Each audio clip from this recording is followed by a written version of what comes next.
Welcome to We'll Shift Dust. I'm your host, Elysia, and here with me is, of course, Luke. How are you doing, Luke?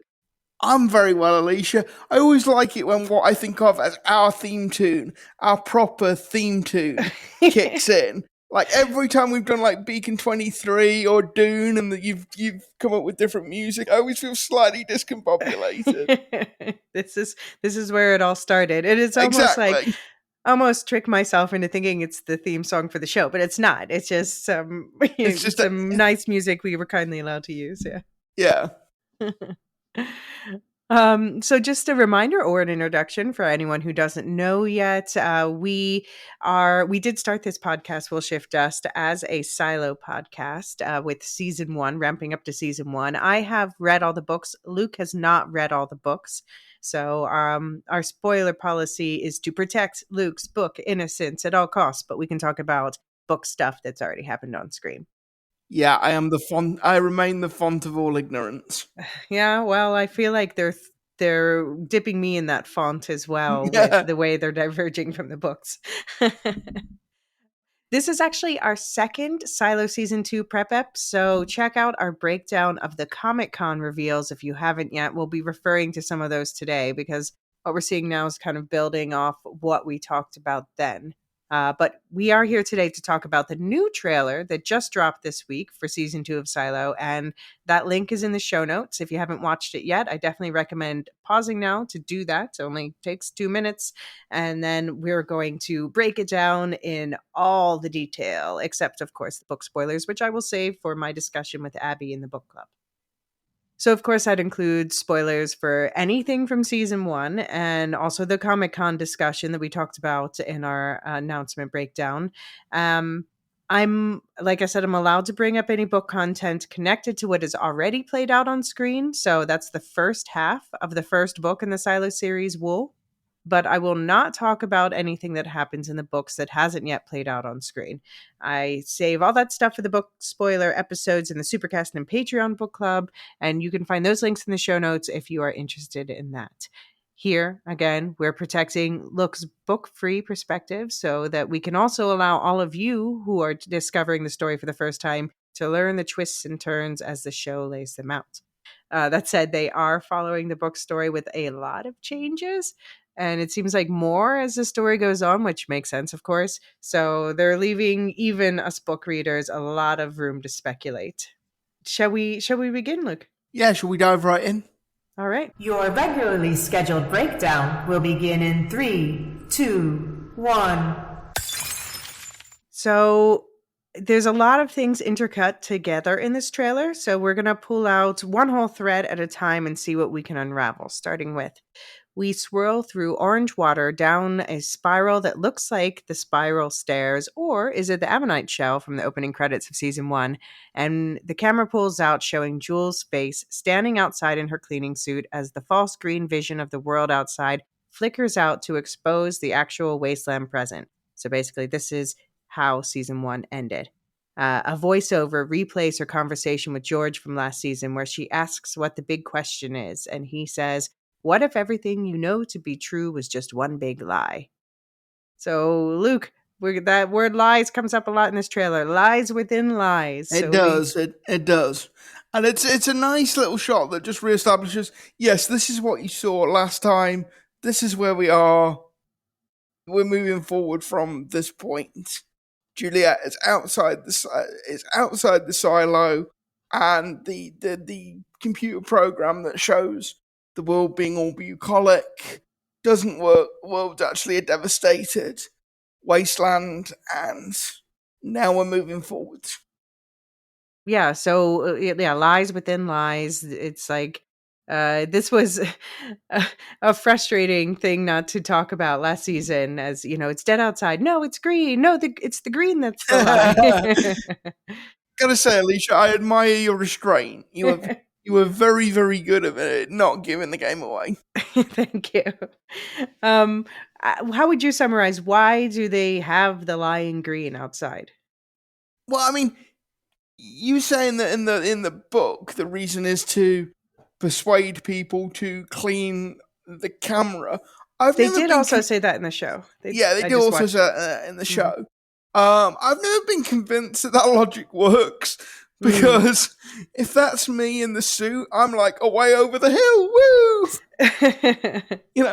See you, sucker. The world's actually a nice place. Yeah.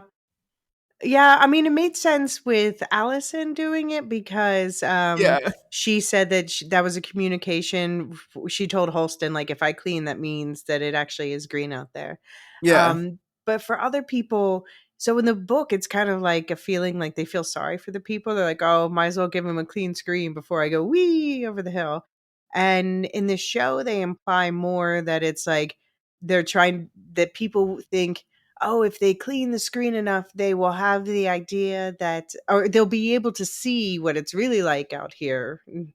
Yeah, I mean, I'm sure. Which I can't buy that. I don't buy that Yeah, book, I'm that sure show version. some people would react that way, and I'm sure some people would feel bad for the people inside the silo. But it seems like a stretch to be able to predict that that's how everyone that goes out to Yeah. clean is going to behave. Mm-hmm. Yeah, it's not the strongest part of the book, and I don't think it's. I think it's even less strong in TV show. But anyway, moving on. Yeah. So it lies within lies. Juliet climbs to the top of the hill at the edge of her underground silo's indent and looks around to see 50 similar indents in the brown earth around her, the skyscrapers of a ruined city visible in the distance.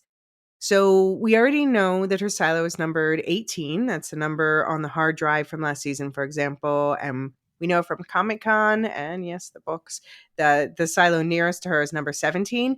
So I'm going to start referring to these two silos as 18 and 17 just because we know the show's like the book is going to switch back and forth between them. And it's just easier to do that, easier to number them. Um, I've already asked if you think we're going to see more, and I'm reluctant to ask that because I don't want to, I don't want to set false expectations, but at the same time, I don't know what they're going to do in the TV show Are we going to see more than 2 silos? Maybe. this season. I mean, Yeah, maybe. I'm not sure. I mean, there's obviously a lot going on in Silo 17 that we will get to.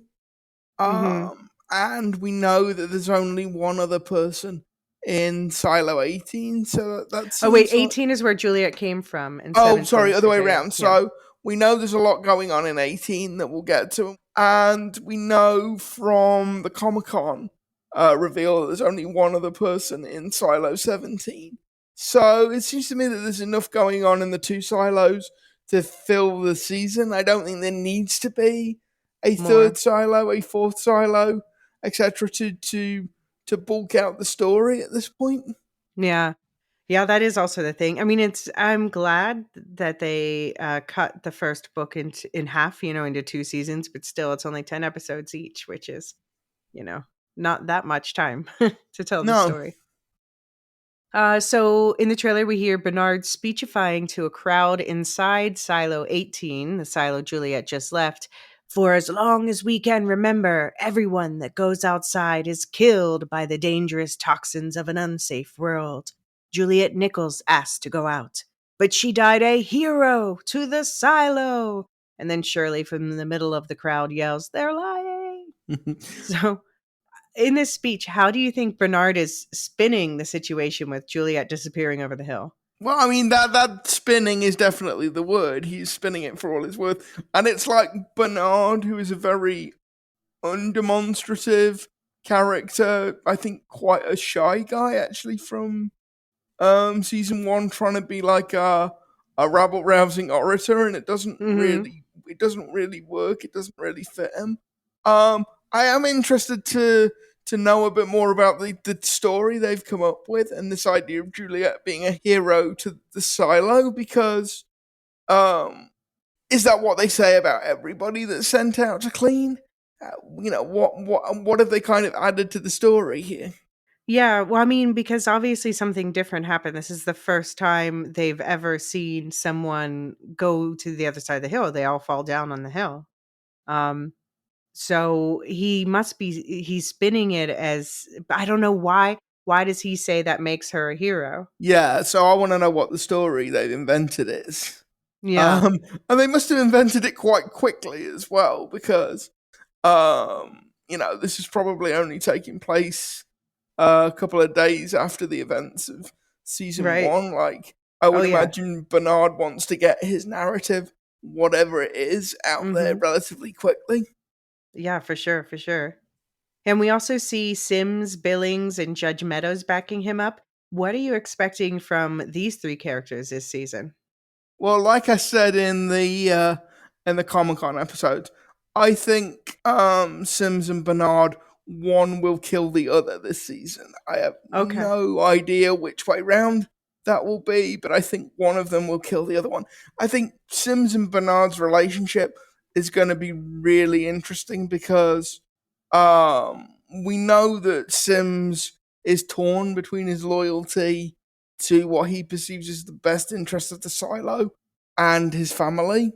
And should those two things come into conflict, I think his family is almost certainly going to win. And I think there's a very Although good he chance. said otherwise in season 1, but I didn't believe him then. Yeah, I think he's lying to himself. And I think there's a very good chance those two things will come into conflict. Billings is my favorite character because I just have no idea where he's going. Like, I think we said in our season 1 wrap up that on the Simsnard scale, from our scale of hero to villain, Billings is at the exact center of that scale. He could tip either way, and his line is, there can't be any more lies. Well, whose lie?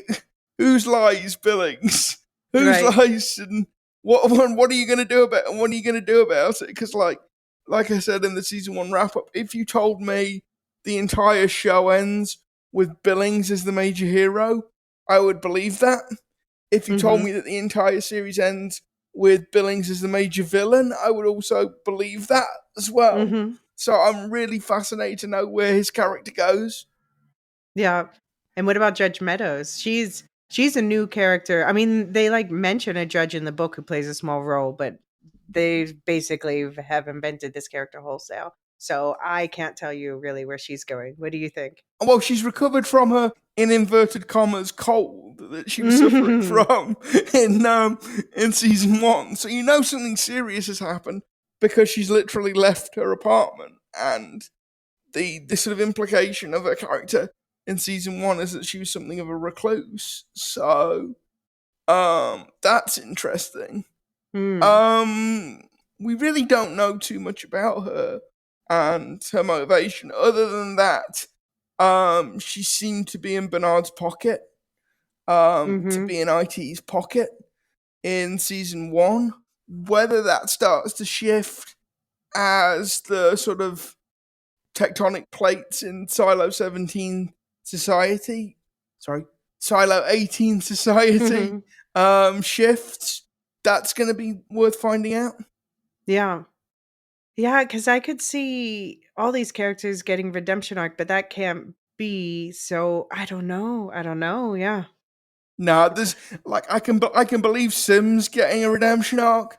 I can believe Judge Meadows getting a redemption arc. I can't see Bernard getting a redemption arc. Bernard is the antagonist. He is like. I mean, I think Sims has murdered a lot of people. Either directly or by order. But the people that we know Sims has murdered, I'm not going to say they had it coming, but they were kind of bad people. They were kind of bad people, so. Yeah, but Judge Meadows, genuinely, I can't tell which way she'll flip because she admits that, it's her weakness, but is she going to get, I think the question's going to be, is Judge Meadows going to get angry enough with herself? Yeah, I think that could well be one of the key questions. Yeah. And we also later in the trailer see Sims and his wife embracing, and we see Paul and Kathleen Billings putting their heads together with tears streaming down his face. What do you think's going to happen between these two sets of couples? I don't know what's going to happen with the family Sims, but if they do anything to the Billings, they've already broken my heart once with Holston and Allison. So if they do anything with Billings and Catherine, I'm gonna have serious words with Hugh Howey the next time we have him on the podcast. See, okay, so here's the thing. So in the book, neither of them, we don't really learn much about their family lives or wives or anything like that. So this is a fleshing out of what's in the book for these characters. So I can't say, what happens with their wives there, but I do find in the show, and I know you disagree, I really like Mrs. Sims and I don't like Mrs. Billings. Although Controversial. I like Paul better than Rob. I like Billings better than Sims, the Okay. men. Yeah. See, I think that's good writing because Yeah. I'm exactly the opposite. So I think that's good writing. I just want one couple to be happy in Mm. this show. Like there hasn't been a single couple that hasn't had one or both members of it die tragically. It is sort of a thing. Yeah. um, and so we saw Shirley in the crowd. How do you think she knows that they're lying? Do you think it's just because she knows that Juliet got the good tape and Faith, or do you Yeah, think there's something else? I Yeah. take it she got the good tape and Faith. I don't think Shirley knows anything. Well, we don't know, but there's nothing in the trailer to suggest that Shirley knows anything beyond that. Mm-hmm. Hmm. Yeah, and we see also clips of the rest of Mechanical. Knox, the head of Mechanical, he ended last season on a sour note when he turned Juliet into Judicial to save, he says, the rest of Mechanical. Martha, meanwhile, made big strides outside her workshop for the first time in, what was it, 25 years? Yeah, something Um, like Deputy Hank brought the aw shucks to the yard down deep. And that. Shadow Cooper's MIA since his boss got promoted. No glimpse of Cooper in the trailer, but Were you pleased to see Foxy Noxy back in the trailer? well, I mean, he's not so foxy to me after the way they ended last season. Okay. He's got some splaining to do. I mean, I understand his No. He explanation, definitely. No, but don't take it back. He definitely does have some splaining to do. I understand his explanation, but I don't forgive him for it, Yeah, I understand it. I'm not forgiving it. Yeah. I just realized that maybe somebody else in the trailer is because I'm trying to figure out who's what in the trailer, and I was like doing close-ups of noses with like trying to get characters in profile and compare their noses and stuff. Okay. This is the level of detail Alicia goes to, listeners. Anyway, I just thought about that. I was like, could that possibly be George Beck? No, I actually think now it's Hank. Anyway, moving on. So we see Juliet crunch over the brittle bones of skeletons lying in the scorched earth. A carpet That's of skeletons. Oh, yeah, go ahead. that's a really cool shot. And you know what? What really made me think of the opening scene in the Terminator, where you're in the future and you see all the Terminators walking across like this field of just skulls, and you get Mm, the shot of the Terminator putting its foot on a skull. yeah. It really made me think of that. Like clearly, whoever directed that that first episode really likes the Terminator movies. You think? Yeah, Well, I mean, it's based on the books, but yeah. yeah. Well, I'll talk about it more when we actually see it in the episode. But in this trailer, we see a carpet of skeletons as far as the eye can see, surrounding the sensor tower and underground entrance of another silo, which of course is Silo 17. So that shot is actually setting up one of the goriest sequences, or probably the goriest sequence in the books. And I'm wondering how much they'll actually go there. I'm thinking they might pull their punches a little bit in terms of like, oh wow, the grossness of that whole scene of Juliet breaking into the other silo. Oh, really? Hmm. It's that bad? Well, I'll talk about it more once it airs and we Okay. see what happens. Yeah, but yeah, so far we see a carpet of skeletons. It's a cool visual effect. It's like, what do you think? Why do you think all the skeletons are there? Because obviously Juliet Silo has like a few on the hill, but Yeah. So obviously these aren't people that have been sent out to clean, and there are too many of them. So I assume that Silo 17, somebody opened the top of the silo and people like burst out en masse. And that's why you've got corpses everywhere. Well, we see Juliet breaking into that other silo as her helmet warns her she's running out of oxygen. Gasping for air, she hammers at her helmet to get it off, falling in a sweaty pile, panting. And then we see lies scrawled across the screen in a ruined cafeteria as we hear a female voice say, "She might be out there somewhere, still alive." Whose voice do you think said that? Because it didn't sound like Shirley or Martha to me. No, I'm not sure. I was thinking the only person that it occurred to me that it might be is the woman working in the cafeteria who Holston says hello to in the first episode as he's walking to his office. It sounded to me vaguely like it might be her, but I don't really know. Wait, not Gloria, you mean, but a one-off character who only appeared in that episode? Yeah, as Holston's walking to his office, there's like there's a waitress lady like setting up the cafeteria who Holston says good morning to. So you just think it's like a random person who's spreading the whispers Yeah. of okay. Yeah. And the only other, I wondered if Regina George's ex might be back. It could be her, I thought, but I don't know. I don't know if they'll bother to do that. I'm also wondering where Sandy is. Remember Sandy, the assistant in the sheriff's office? And then she moved to 105 in episode 5, and we never heard from her again. So I'm wondering if she'll be back. We eat the same things you do, just with a bit more salt. Yes. Babies sometimes each other. Yeah.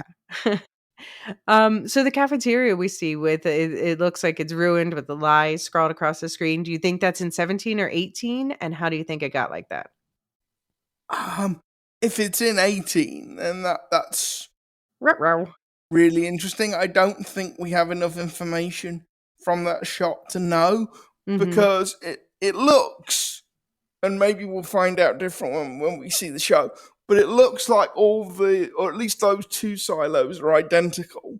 Like all the silos have been built to exactly the same design and exactly the same specification. Yeah, I think that's a logical leap to take. Yeah. And then we get a glimpse of Judge Meadows watching a video of a man with a child on a beach projected onto her curtains, tears streaming down her face, as we hear Billings insist the lies have to stop. And Sims adds in another scene, people are saying it's time for a rebellion. So we know rebellion's brewing. It was already brewing last season. Do you think it's going to come to fruition this season in Silo 18? Well, I mean, there is a shot later on towards the very end of the trailer with somebody, I can't tell who, I assume from Mechanical, swinging a very large piece of machinery in what looks like the corridor that leads to IT's offices. So that suggests to me we're going to get at least the beginnings of a rebellion, if not see the whole thing. No. Through. I couldn't tell whether that was.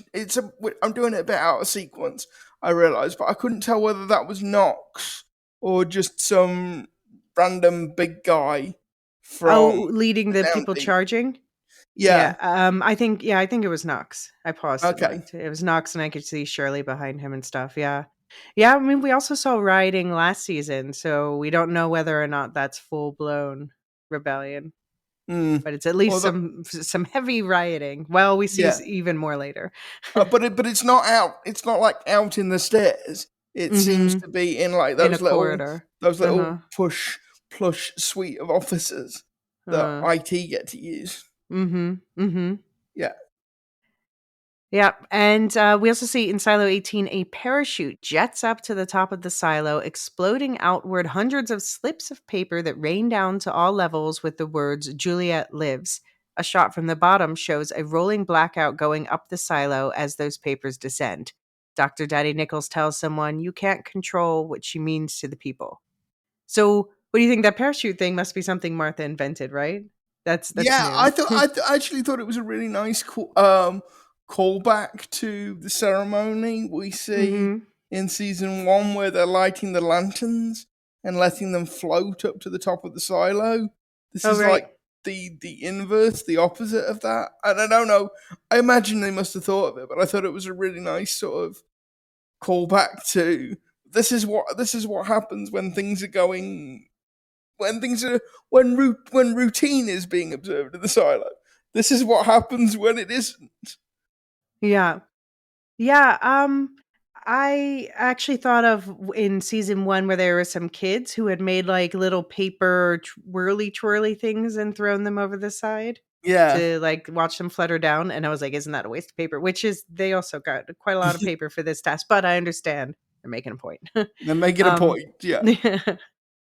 But I want to see Martha inventing that. I want to see, Tech Martha back in her workshop. Yeah, MacGyvering her way to a revolution. Exactly. Yeah. So the blackout we see rolling up the silo, do you think IT did that? And do you think that would make things calmer or worse? See, I think that would make things worse. Yeah. Surely if you're IT and judicial, the last thing you want to do is have people sneaking around in the dark. I wonder whether it's something breaks in mechanical, or whether it's somebody sabotages something in mechanical.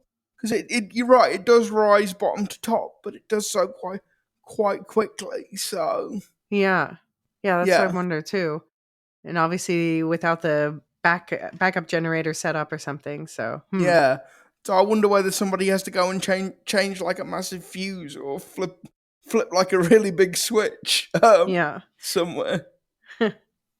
Or hurts Juliet's precious generator. Yeah. That's not how she wants to be remembered. All right. Well, we're going to get back to Juliet in just a sec, but let's take a quick break before we go on. Okay, and we're back. And so in the trailer, we hear Juliet say, I need to know what happened here. And we see Juliet in a janky scuba suit with a big hose descending down to the bottom of a body of water inside a building, of course. Of course, it's not outside. And she continues, for my friends, my family. And we see flashes of Martha's and Papa Nicholas's faces. And she continues, all we're trying to do is survive. Nothing's going to stop me from trying. And she's talking to someone else with similar hair to hers. Who do we think she's talking to? I have no idea. I think that's and more importantly, which silo is she in at that point? Yeah, if she says I need to know what happened here, makes me wonder if she's investigating 17, but then it also could be, I don't know. Well, yes, but as far as we know, there's only one person in 17, and so could she be talking to Solo? We didn't see his hair yet. We've only seen his eyes. That's true, but it sort of struck me that the figure looked more female. Was it the hair tricking you? I don't know. Was it the hair tricking you? Possibly, yeah. Or she's talking to herself in a vision. Yeah, she's talking to herself, yeah, possibly. I mean, actually, this is Juliet looks pretty beat up in this trailer. I mean, she's going through some stuff, obviously, and it's really good physical acting from Rebecca Ferguson, because, like, Juliet is obviously a physically strong person, had a very physical job, a very physical role within Silo 18, but she looks really sort of strung out, and like she's been put through some stuff. So when we see her in the water in that kind of scuba suit situation, I definitely can't talk about this, but what do you think is happening and where? Okay, the where I think is Silo 17. The what, I don't know, but obviously where in Silo 17?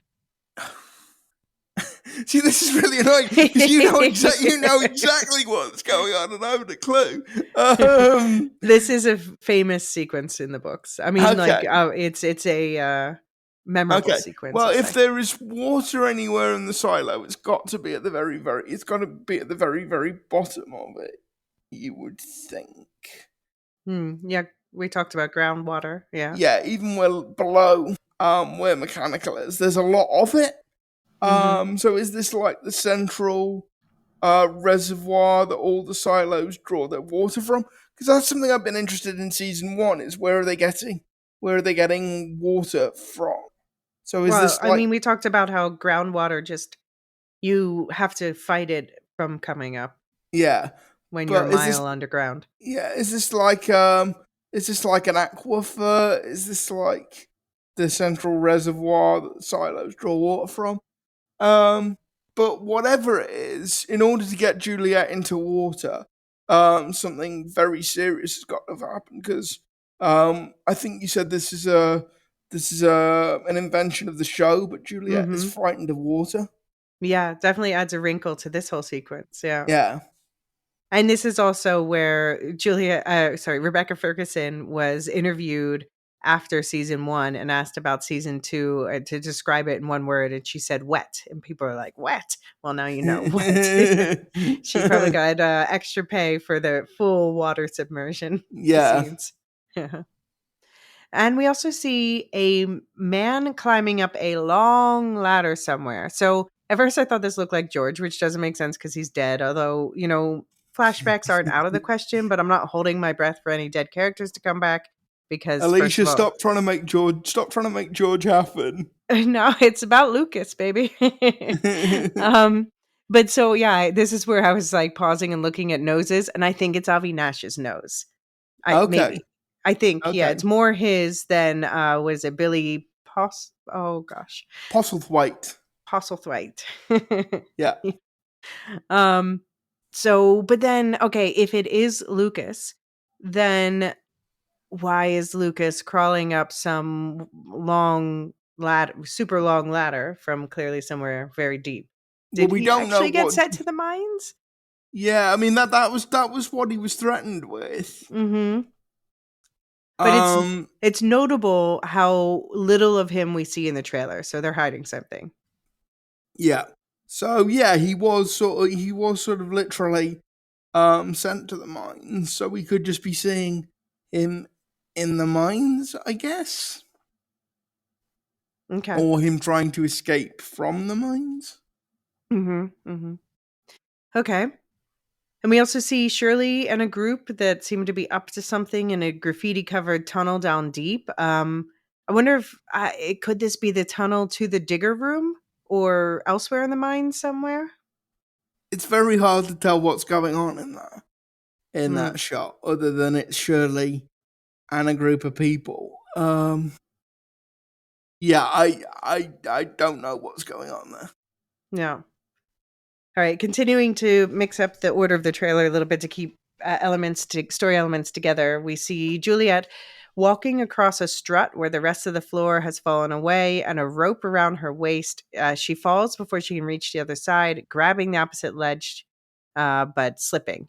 And then we see her again in front of a metal door where she sees the unhinged polychromatic eyes of Steve Zahn, which Solo, I don't recall him being polychromatic in the book. But anyway. And so, yeah, Steve Zahn's playing a major new character named Solo who says, "You try to open the door again, then I'm going to kill you." So we talked about this character more in our Comic-Con episode, and we know that this stuff happens in the first episode of the new season. We haven't seen that yet, but what are your thoughts on Solo so far from what we know from Comic-Con in this trailer? What I thought was interesting is when he says, if you try to open the door again, I'll kill you. It's not said with any kind of hate or malice, Mm. or he's not angry with her. It's just a flat statement of, if you try and get in here, I'm going to have to kill you. Got no choice, lady. Got no choice, lady. So it's like, I thought that was interesting Mm. because there are so many different ways you could have delivered that line. Mm-hmm. And that's the way Steve Zahn and the writers chose that he ought to deliver The it. director, yeah. Yeah. It again, if I'm looking for other like media it reminded me of, kind of anytime you put one character behind a door and another character standing on the other side of it, I'm always going to go to Silence of the Lambs because I love that movie. I love that book. Do you think Solo's a cannibal? Well, he had to be eating something while he's been trapped down there on his own all that time. So, fava beans and a nice Chianti. Possibly. You think that's what happened to Silo 17's population? Possibly, yeah. Okay. So in the back part of the trailer, we get flashes of random images we'll get to in a moment, and the music swells, and we get a background of what looks like solar flares across space, because it looks like stars, with the text, "This November, the survival of one, the hope of all. Rebecca Ferguson, Academy Award winner Tim Robbins, Academy Award winner Common, Silo, the new season." And yes, I looked it up, and Common does have an Oscar for he and John Legend got Best Original Song at the 2015 Oscars for Glory from Selma. So fun fact, I just learned. Or I guess I knew it at the time and I forgot. Cool. And so we get those flashes of those random images. We get an old-timey carousel of images, which I'm wondering if that's another relic, although that looks rather low-tech. We get familiar faces from Mechanical running and wielding makeshift weapons, cheering on a balcony. We get Bernard overseeing the deployment of raiders, Coleman stalking down a hall. Someone, maybe it's Carla, Martha's ex-wife, maybe, drops a round object over the edge of the stairs in Silo 18. And Judge Meadows says to someone, "You're frightened." Someone recoils from an explosion. This is another one I was like, is that George? Could it be a flashback? But no, now I think it's Hank. I think it's Billy Postlethwaite. Huh? Yeah, Postlethwaite. Yeah. Thwaite. That's what I said. And yeah, so it looks like he's recoiling from an explosion, which makes more sense than I thought. Otherwise, it was like maybe no. Yeah. Anyway. Yeah, you really want to see George again, don't you? I mean, who doesn't want to see George again? But no, I don't think we're going to see George again. But then it's just that they're like, I'm sorry, if you don't show me their faces, they all have kind of like the same hair and like yeah, they do. And I thought maybe it would be when they were breaking into the digger room, but I don't think George saw that happen, because also I just rewatched season 1. And George says to Juliet at some point that Juliet showed that room to him. So it was already. So yeah, no, it makes way more sense that Hank is hiding from an explosion that's happening somewhere. Yeah. Yeah. And Bernard says, "I'm not afraid of the rebellion. I'm more afraid of what she saw," as Bernard watches a screen that glitches out. So what Bernard is saying there is he can't be afraid of what she saw in terms of the world being toxic, because that's what everybody in the silo sees. You know, the whole double bluff of season 1 is you think that that's fake, but it's actually perfect real. So he must be referring to the fact that there are other silos. Yeah, for sure. Yeah. But then it's like, if he thinks she's gone, then what does it matter what she saw? Yeah. Yeah. So, yeah. Because, like, this is, I think, my, like, mad tinfoil hat theory. Oh, please. This is what we want. Yeah. Is that all the silos are still connected, and the heads of IT in all the silos are still talking to each other. And that Bernard is just Silo 18's representative to, like, the Grand Council of IT heads.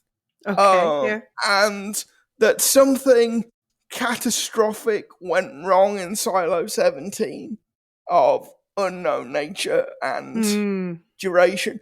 And now, like, the Illuminati, the people actually running, the civilization of silos, are Mhm. desperate to bury the secret of whatever happened in Silo 17. And Okay. that's the screen that's glitching out. Mhm. That's like Bernard has been summoned to account for the events taking place in Silo 18. He is like an Imperial Admiral talking to Darth Vader, and he's just this side of getting force choked to death. Mhm. Okay. Okay. Yeah. All So right. I will. that's my tinfoil hat theory. Mhm. Yeah. Okay. We also see people in padded suits recoiling from a fire raining out through a vent. We see shots being fired with machine guns made of pipes and rope. I thought that was a really interesting thing for them to zoom in on, like how they're just piecing Yeah. together guns out of literally Yeah, like like spare parts. you can make like a single shot musket that way. I don't think you can make a machine gun that way, but it's a Hmm. cool effect. Yeah. We also see two people jump down the center of the silo with ropes tied to them, and I tried to zoom in but I couldn't really figure it out. And to be honest, it would be the stunt people, the stunt doubles of whoever whatever characters it Yeah. is. So good luck to me on that. But if anyone at home has any ideas of who they think that is, please let us know. Well, at least you didn't. At least you didn't say it was George this time. It could no, though I don't think it's George. Maybe it's It Lucas. could be George. Maybe it's Lucas. Maybe they're holding hands. Maybe it's Lucas and Shirley. And maybe Lucas and Shirley get together instead of either of them being with Juliet. Okay, so that I think that's your tin. It's your tinfoil hat ship, not your tinfoil hat theory. All right, people, start shipping Shirley Kiss. Oh, I don't know. I haven't seen that. No, I want. We'll get there. We've got a whole series. We'll workshop it. We'll see what we can come up with. I want. I want some. Yeah, I want some happy romance too. Yeah. Um, Speaking of happy spots, where are Patrick Kennedy and Danny? Are they safe? Yeah. This is a good question.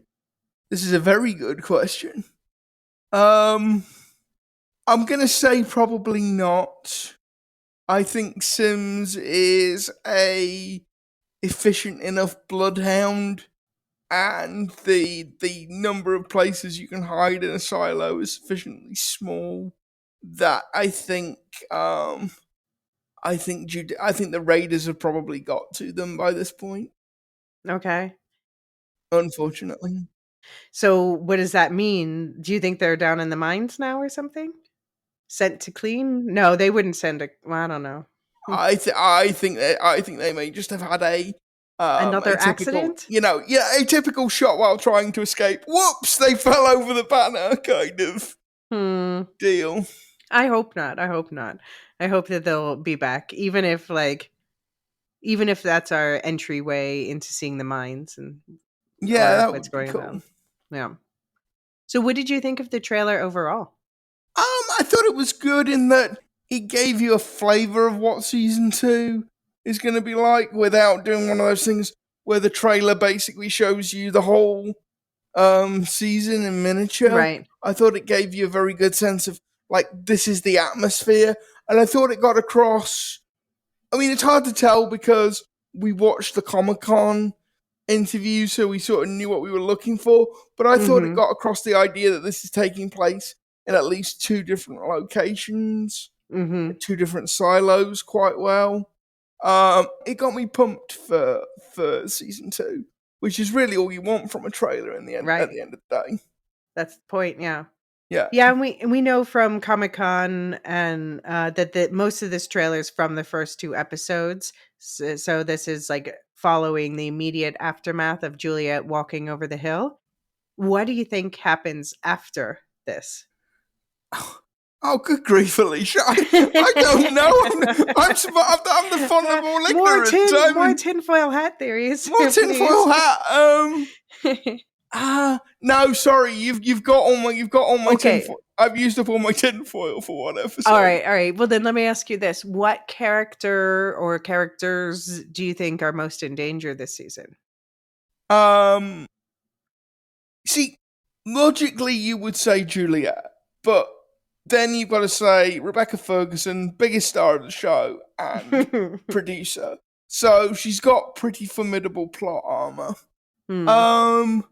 I would say definitely, going back to what I said earlier, definitely say Sims and Bernard. I can't see a scenario where those two characters don't come into conflict with each other this season. I think Billings, for a whole variety of reasons, not least, and this isn't mentioned in the trailer, but what's going on with his syndrome? How is that progressing? Is that progressing? How long is it going to be before more people than Sims and his wife find out about it? And what is the punishment for hiding that illness, that condition? Yeah, because now we know Sims openly knows it. I think Sims and Bernard have obviously always known it because they're surveilling everyone. I think, and now Sims is just, it's out loud, so he can use that to control him all the better. Yeah, I mean, I think everybody in the Down Deep is in danger, because it seems like if there is going to be a rebellion, a revolution, whatever you want to call it, they're the people going to be leading it. So I think all of them are in danger. So yeah, I would say, ironically, given that she is the character that walked over the hill and is now in a new random silo, I would say the person in the least danger is Juliet, but only because she's played by Rebecca Ferguson. And also because it would be an unsatisfying story if she walked over and then, well, I mean, I don't know, but that is kind of how the story starts, with a bunch of characters. Just like, you're like, oh, this is the main character. Oh yeah, now. Because you're introduced to Holston and you think this is the main character. You're introduced to Mayor Jones and you think, oh, she's going to stick around for a while. Yeah. Do you have any thoughts on how or where the season might end? You know what? I said, going back to my tinfoil hat theory. I think the season ends with all the silos being able to communicate, not just these two, but like all of the 50 silos realizing that all the other 49 exist, and people starting to communicate with one another across silos. I think that I've just got this like image of a closing shot of like people suddenly seeing people in other silos on the screens. And I think partially this is just like wish fulfillment for me, because I think it would just be a really cool shot. But I also think it would take the story in an interesting place if all of these isolated communities realized that they weren't isolated anymore. Yeah, I mean, I can't speculate on where it ends, but I do. There are already changes, and so it's hard to say. Like, and I can see in the trailer that there are other changes that are from the books that are coming into play. So things could end in a different way than I expect, or at least I expect that there's going to be a lot of differences getting there. Okay. So a lot of room for speculation for me this season. That is enigmatic. That is textbook enigmatic. Well, shall we hear from some members of the community what they think about absolutely season 2? All right. Now opening the listener feedback channel. So this came out before the trailer. We got this feedback from Sophie B, who said, now we talked in a previous episode about Sophie B, that she made this really cool, she drew this like Pez dispenser thing for her husband for a card, and it looked really great. And I speculated she was an artist, and she said, haha, definitely not an artist. I'm a climate change lawyer working with environmental charities in low income and marginalized communities, which is super cool. And I hope that you help prevent the world from looking like it looks outside the silos. I actually first started reading Wool hoping for a nice fictional escape from my day job of watching powerful white men on an ego trip plotting to destroy the world, upside down smiley. I'm now reading The Power. That didn't go so well, did it? I am now reading The Power by Naomi Alderman to make up for it. Have you read that? One day, girls around the world wake up to discover they can electrocute boys and men. I haven't read the book. I know that show. I know that they had an adaptation on Prime Video that's been on my watch list, but I haven't watched it yet. I'm guessing you haven't Yeah, either. I didn't realize it was a book, but yeah, I've seen the trailers for the show on Amazon Prime. Yeah. Yeah, I knew it was a book, but yeah, no, I haven't read the book and I haven't watched the show yet. I do intend to. I think I'll probably that one I'll watch the show first, just because my reading list is so overwhelming. Um, and Soph continues, the version of Shift that I listened to on Audible was narrated by Peter Brook, who I'm sure is a lovely guy, but he read Helen and Anna in an annoying, whiny tone, and well, I just don't know where to start with Mission. These are characters that turn up more in other books, but it's not a spoiler to say they exist. She says, I'm British, though, and the different U.S. accents are a bit lost on me. Do you hear differences in U.S. accents, Luke? Kind of. I have a lot of. St Andrews has a very large student population from the US, so I do get kind of used to hearing people from different parts of America. But I'm very, very bad at. I'm very, very bad at identifying them. Okay. So she says, I've listened back to your Silo series with Luke now, and I just wanted to say thank you so much for putting all this content and thoughtful analysis out into the world. You are incredibly natural and is a pleasure to listen to. That's really kind, so. She says, I recorded a podcast the other day and it was so hard not to ramble, but you make it seem effortless, though it's clearly not. I take copious, overwhelming notes. Yeah, I ramble, Elysia. I ramble, Elysia plans. It's remarkable. It's a good balance. That's how we achieve balance in the Force. Yeah. Yeah. She says casting for Jimmy, aka Solo, is perfect. I'm so excited. And yeah, I mean, I think you don't even know who Solo is in the book, but you just know that he's like a man who's been on his own for a long time and is a bit, rough around the edges because of it. So he's perfect casting. Yeah. She says, Uber Nerd in me wants to write a blog about what the Silo world can teach us about democracy and governance. Would love to hear Luke's thoughts on this too, given his profession. Some of it is uncomfortably close to home, especially as how he wrote the books pre-Trump and Musk dominance. Yeah. I do think it's the story's hitting different in our U.S. election cycle. I mean, I don't really see parallels with Trump and the Silo, but I do see parallels with, social media and the power of money and people like Elon Musk and Peter Thiel, et al. The problem with Donald Trump is just not. He is just not intellectual enough to fit in the world of Silo. He is just too low. Yeah. I do think I could not see him being Bernard, who clearly, like, say what you will about Bernard, but that is a man who has to stay sharp and has to know things and be interested in knowing things. Yeah.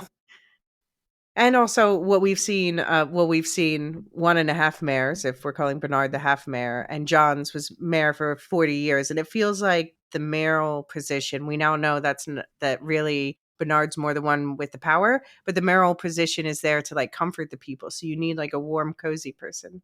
Yeah, and Bernard isn't that. No, nor is Trump. So I'm saying, yeah, Trump couldn't be a figurehead either, because that's not a comfort to the people. No.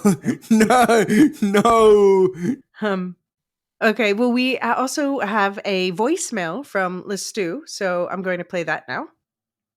Hello there, Silo podcast hosts. I'm Stuart, and I've read the books a bunch, and I've watched the TV show a bunch. And one of my favorite things about this show was how they change things just a little bit.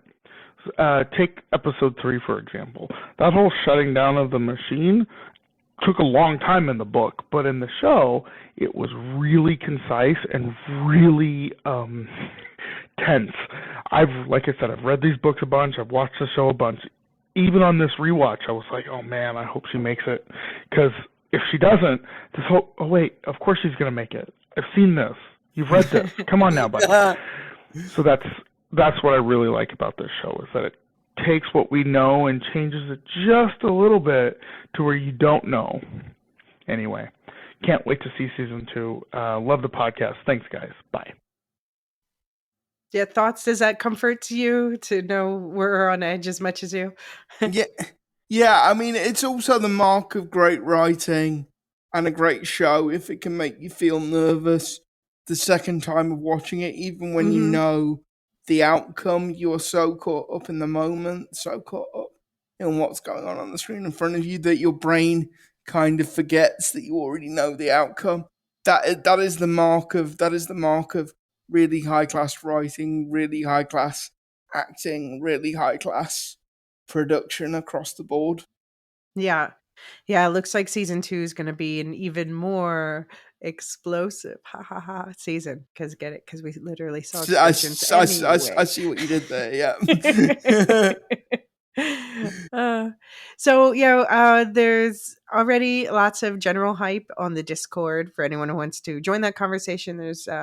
There's links in the show notes.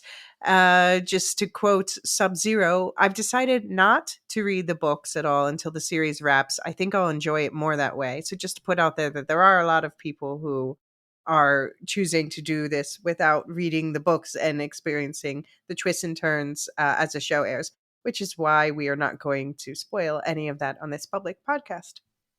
And then we also got a message today from the 604 Lovely who said, "Hi, new to the server and neophyte Discord user, but wanted to drop by to thank you for season 1 coverage of Silo. Loving your companionship via podcast as I make my way through the episodes. Halfway through episode 8. Can't wait for season 2. Appreciating you."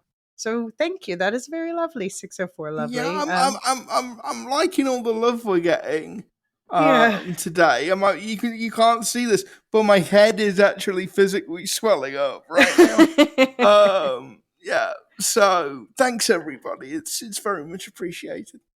I'm sure we'll get angry letters soon enough. Yeah. All right. Any more thoughts on the trailer or expectations for season 2? No, I'm really pumped that season 2 is going to be starting in less than a month. Mm-hmm. Yeah, I'm just really looking forward to it now. And like it's such a pleasant, we talked about this in the Comic-Con episode, but it's such a pleasant surprise because I'd sort of accepted that this was going to be a 2025 Right. thing rather than a 2024 thing. So it's just really nice to know that the show is coming back this year. Mm-hmm. Yeah. Yeah. Yeah, and I'm looking forward to, like, I loved all of our community interactions we had in during season 1, so I'm hoping that we'll have that same buzz going on. I can already feel it building up, so that's great. Um, so yeah, anyone listening, if you've enjoyed this, please share it with any other Silo fans or people who should be Silo fans who you think would enjoy being a part of the community for season 2. We were just discussing before recording, but we're gonna have to see how we handle future trailers that drop in between now and the beginning of the show, because we're gonna start watching the screeners so that we can prep the episodes in advance so that we can drop them the same day that they air this year. And we're not going to watch ahead of the episode that we're recording about, so we want to be able to freely speculate about what's coming next. But it means that we will have watched some of the episodes before the season started, and we don't want to like spoil anything for you or play coy. So we're going to play it by ear about whether we'll have any more prep eps before the season begins. Yeah, and can I just say, really excited that we've got screeners. I've never had screeners for anything. Like big important content creators here. Yeah.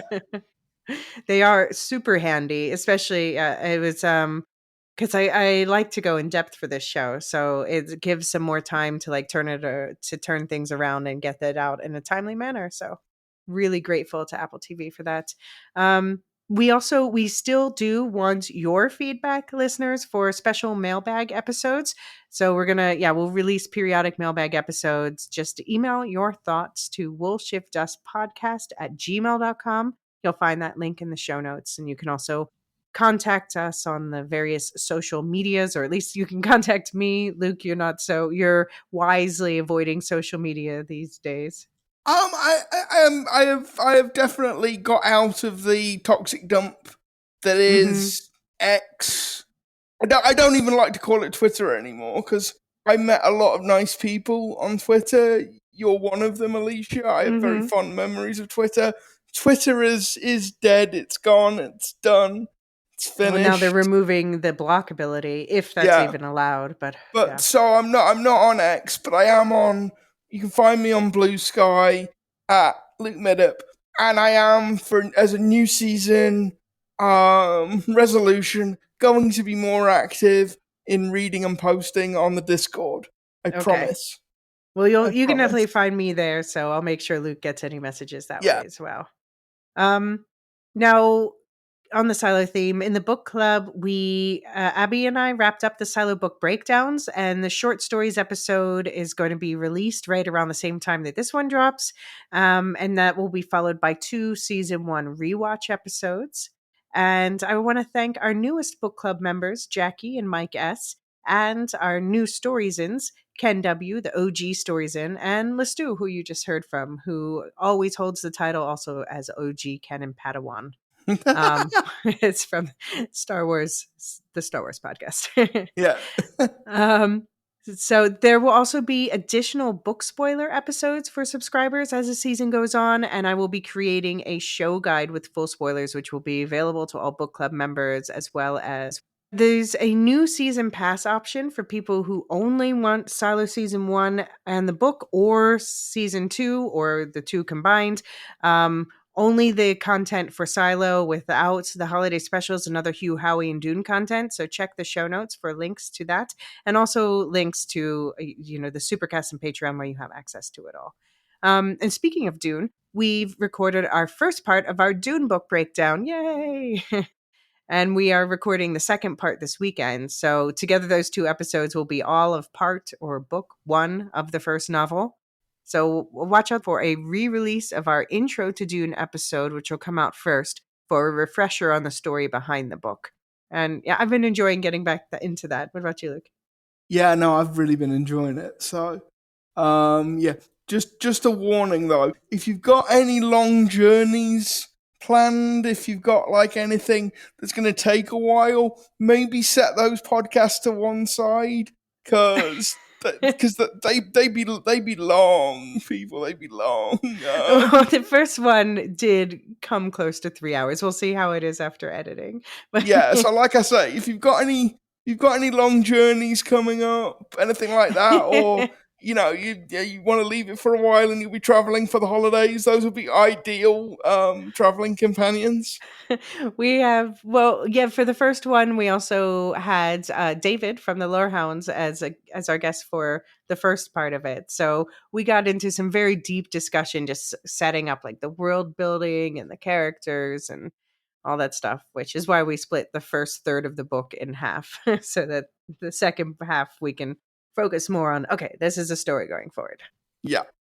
I still want to hear your 3 most memorable scenes from the book Dune. If you've read it, if you haven't sent those, then please do share them via woolshiftdustpodcast@gmail.com, because we're going to be doing a ranking episode after we've finished breaking down that first novel, where we rank the most memorable scenes based on all of the feedback. We've got like more than 50 people's input now, so we're getting a good, almost scientific ranking.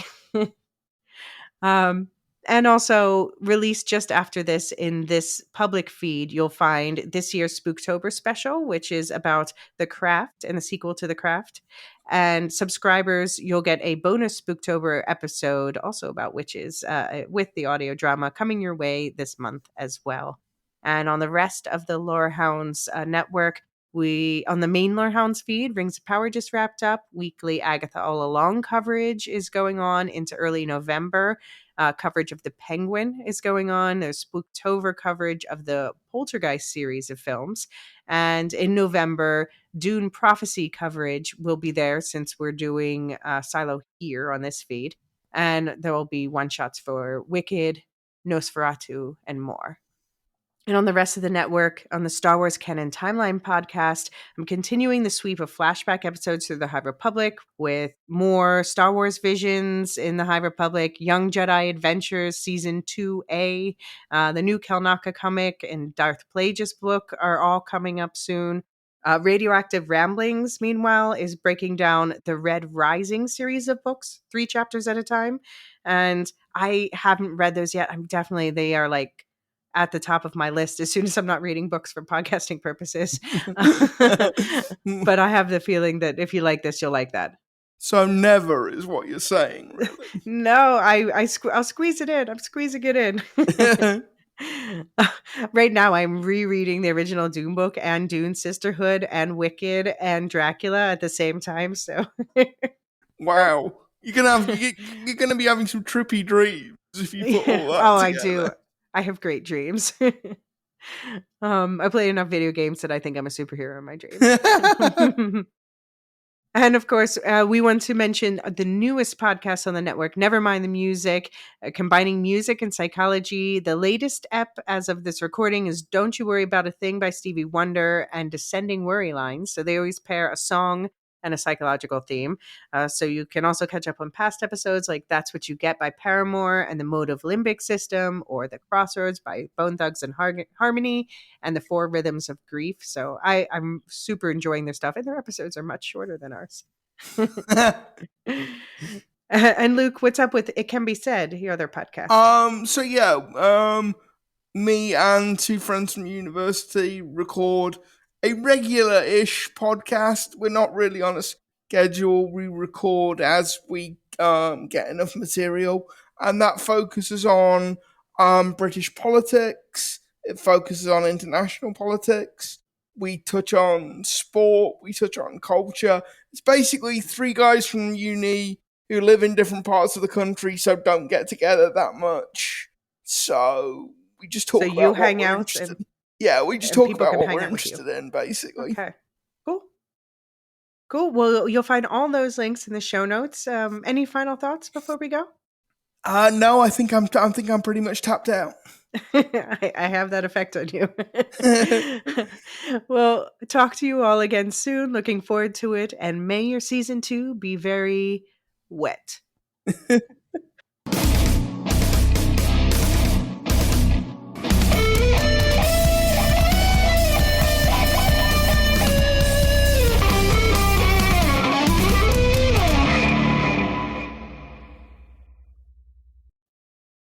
Growing your business can mean big-time logistical questions, like how are we going to keep up with all these local deliveries? Let Uber Direct offer you a helping hand. With Uber Direct, you take orders on your website, app, or by phone. Then, drivers who are part of Uber's courier network pick them up from your store and deliver them to your customer's doorstep. Sounds simple, right?